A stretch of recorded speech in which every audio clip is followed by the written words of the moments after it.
Central Park Tower, or 217 West 57th Street. That is the building we're going to be talking about tonight as we do a walking tour of New York City's Billionaires Row. Now, Central Park Tower is the tallest building on New York City's Billionaires Row. It is 1,550 feet tall. It is an absolute megastructure, and the developer is Gary Burnett of Extel, who also, by the way, just so happened to pioneer New York City's Billionaires Row in 2014 when they built 157 or 157 West 57th Street, which is the building that sits in between the Steinway Tower and Central Park Tower. Now, before we get started, we are on the Upper West Side of Manhattan. The building that is in your clear frame of view right now is one of my personal favorites. This is 15 Central Park West. This is an iconic A.M. Stern building. This is one of the most sought-after buildings in all of New York City, and it has some of the most prominent and notable residences in the city, particularly on Wall Street, such as Lloyd Blankfein, who is the former CEO of Goldman Sachs, and hedge fund manager Daniel Loeb. It is also coined the Limestone Jesus. It has over 18,000 individual pieces of limestone that make up that beautiful facade. And those individual pieces of limestone just so happen to come from the same exact rock quarry that was used to construct the Empire State Building. But in a little bit of a juxtaposition from 15 Central Park West, we're going to be talking about the glass-encased megastructure of Central Park Tower that has over 50,000 square feet of amenities, including a 60-foot outdoor lap pool and an indoor 62-foot saltwater swimming pool. It has about 179 residences in total, with many of those residences being full-floor apartments with stunning and sweeping Central Park views, Midtown Manhattan views, and overlooking the Hudson River. But besides, talking about the specifics and the amenities of the building, which is always fun, I almost like to focus on the story of how these megastructures came to be. And the story of Central Park Tower is really one to be told. It is quite interesting, and it involves real estate magnate Steve Roth. Yeah, that's right, the CEO of Vornado, who just so happened to build this building, which is the best-selling building on Billionaires Row. It's the one with the gold top, 220 Central Park South. It was a little bit of a real estate battle for the land right in front of Central Park Tower. So I'll tell you the quick story. And this goes back to before the building was even constructed. Now, Gary Burnett and Extel had plans of building Central Park Tower for years. And one of the best things about real estate, or one of the best things to note about real estate in Manhattan, is the money comes from the views. So if you're going to build a tower right on 57th Street overlooking Central Park, and you know that a competitor, or you get wind of a competitor that's going to build a tower right in front of yours, obstructing all of the Central Park views, well, that means a lot less money and a lot less value for the units in your building, translating to a lot less money in your pocket for the profit of the sellout.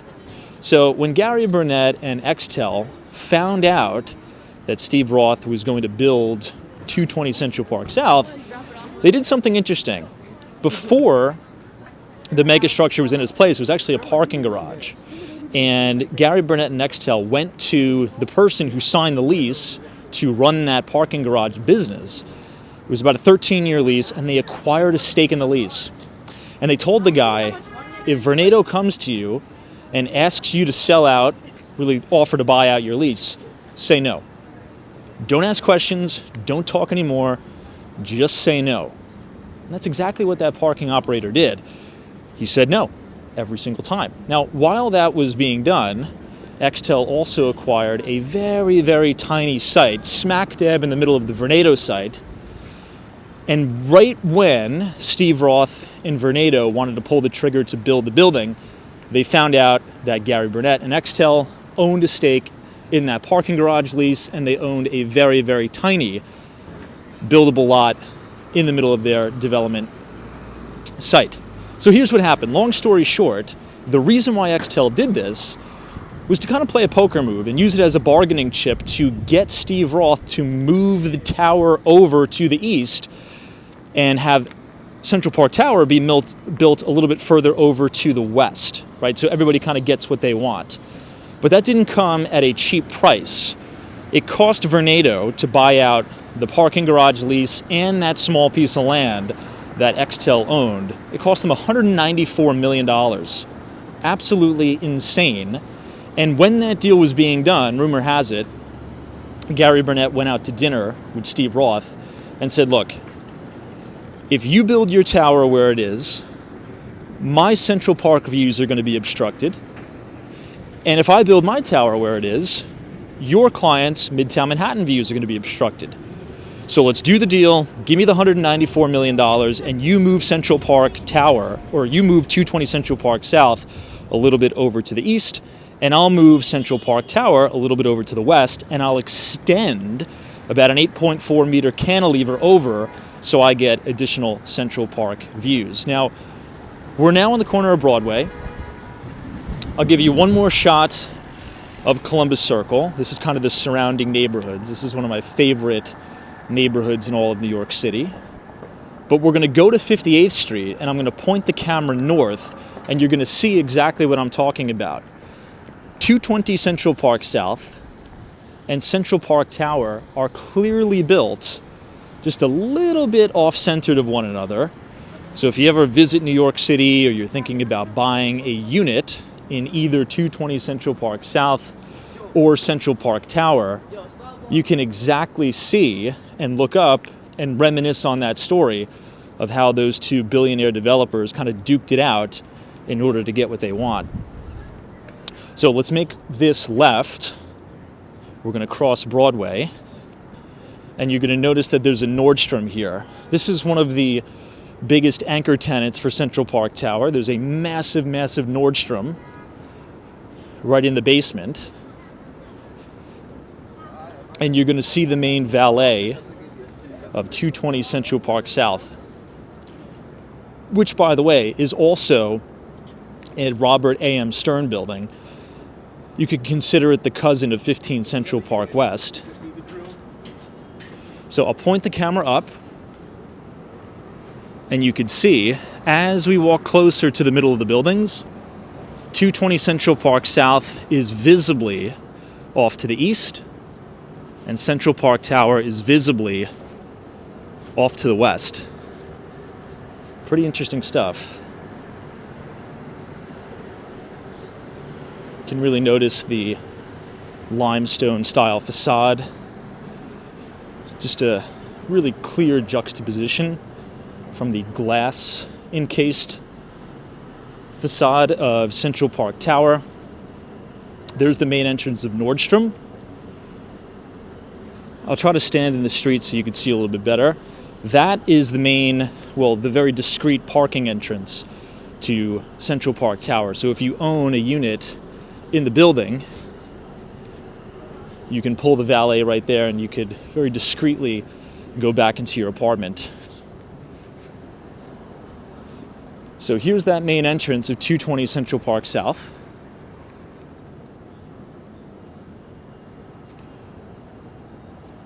Really beautiful. And now I'm going to point the camera directly to the sky, and you can see how the buildings are a little bit off-centered. Pretty cool, right?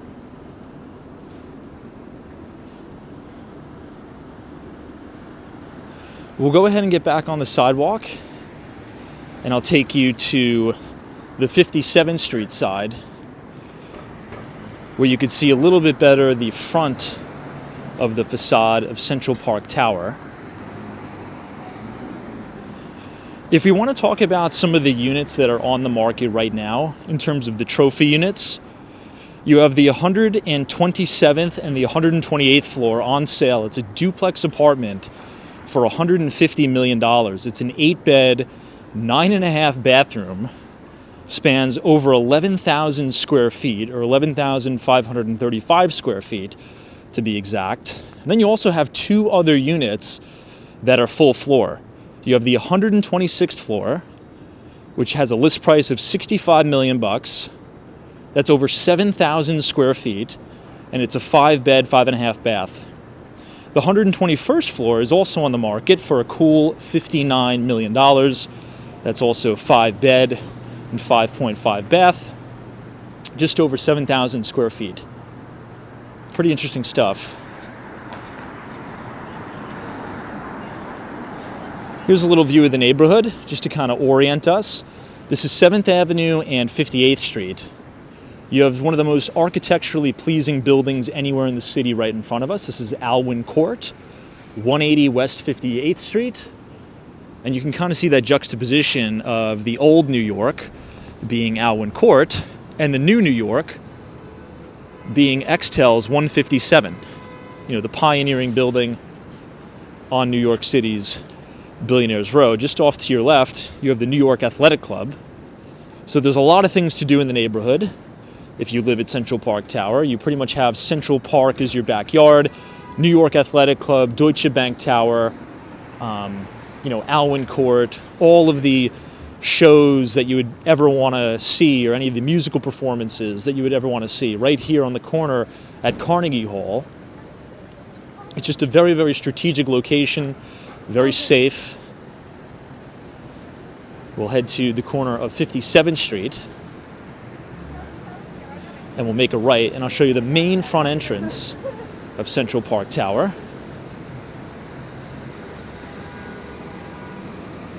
This is a very, very unique view of the gold top of 220 Central Park South and Central Park Tower. Almost kind of looks like a Batman movie. Really beautiful.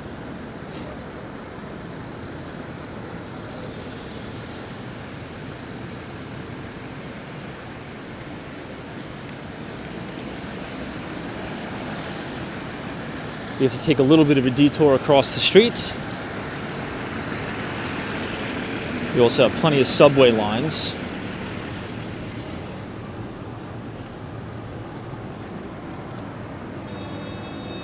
And this is looking into the heart of Times Square. You could actually see one Times Square where they dropped the ball for New Year's. This is the legendary Carnegie Hall.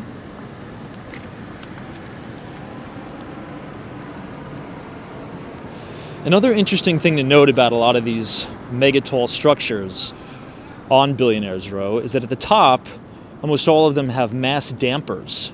It's a multiple ton counterbalance that essentially prevents the building from falling over. So the engineering that goes into building these buildings is really something.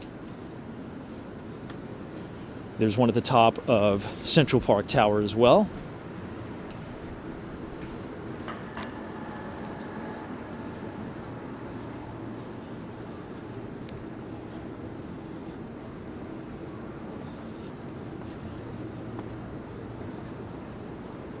This building is also very relevant to the Central Park Tower construction story. This is the Art Students League of New York, where Extel had to build that cantilever over, acquiring some of the air rights. Here you can see Nordstrom, and here is the entrance of Central Park Tower, 217 West 57th Street.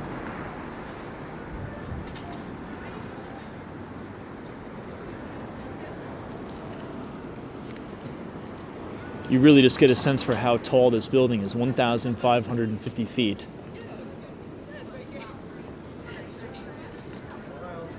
Pretty incredible.